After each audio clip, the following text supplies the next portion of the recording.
The last thing we need to discuss is how constructors can call methods that are defined within the same class. Sometimes the class has a method that the code inside this method is the same as the code inside the constructor. So why we repeat the code, why we don't just call that method internally within the constructor? Let me show you an example. This is our example for a class pet. As you recall, it has multiple constructors. Look at the second constructor, which is this one. It initializes the three instance variables, the pet name, the pet age, and the pet weight. See what does it do? It copies the name, and at the same time, it tests for age and initial weight. If they are negative, then it will stop the system and the program will exit. Otherwise, it will save them into age and weight. By comparing this constructor with another method inside the same class, which is setPet, notice that the code is the same. It is repeated, the same parameters and the same code inside. So why we don't just go to the constructor and call this method and supply the parameters that are coming from the constructor to this method and make the code not repeated? So in Java, it is allowed to call a method that is defined within the same class inside the constructor. But we have to be careful. You cannot just call any method. So attention here is that if you call a method that is defined public, then a problem might happen. We are not going to discuss this problem because this issue will happen with inheritance, which is covered in chapter 8, and this is not covered even in your class. So avoid the problem of calling a method that is public within your class. For our example, the class pet, setPet method is defined as public. Although inheritance is not involved in our example, but we need to avoid calling a public method inside the constructor. So how to avoid this problem? Simply by making a method a private. So here, this is how we can do it. We can make setPet a private, and this is how we can call the method within the constructor. We simply supply the parameters given to the constructor as parameters to the private method setPet.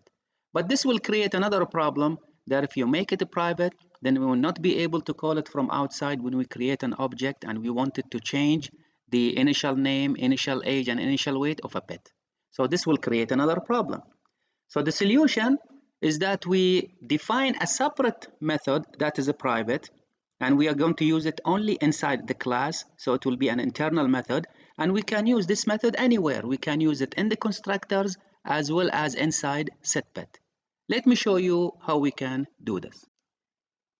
The class pet is now redefined, and we call it pet2. Still, it has the same data members and still the same constructors. The difference is that we have defined a private method, which is called set. See, notice it is a private. And its purpose is that to give a new name, a new age, and a new weight for a pet. And this private method is used everywhere. See, it is used in this constructor, and it is used in the second constructor, and the third constructor, and etc.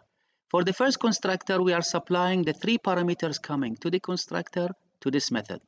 For the second constructor, we are supplying the initial name coming from the constructor, but the age and weight are given both zeros to set, and set will set them to 0. Similarly for the rest of the constructors, and depends on which constructor you are calling.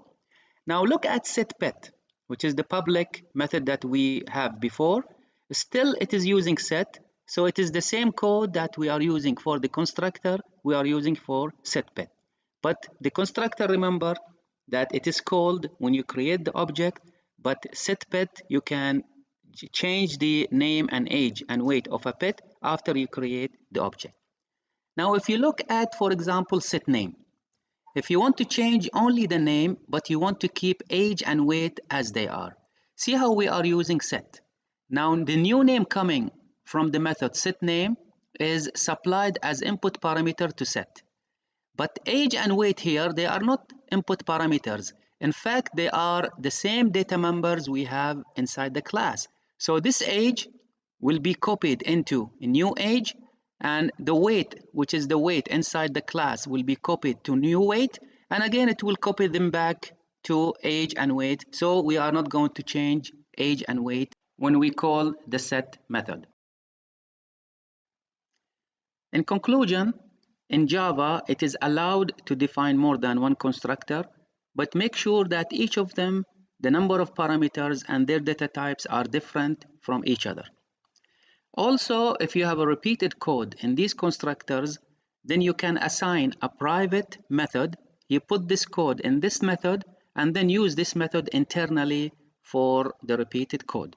And also you can use this method as well in other methods that you define within the same class.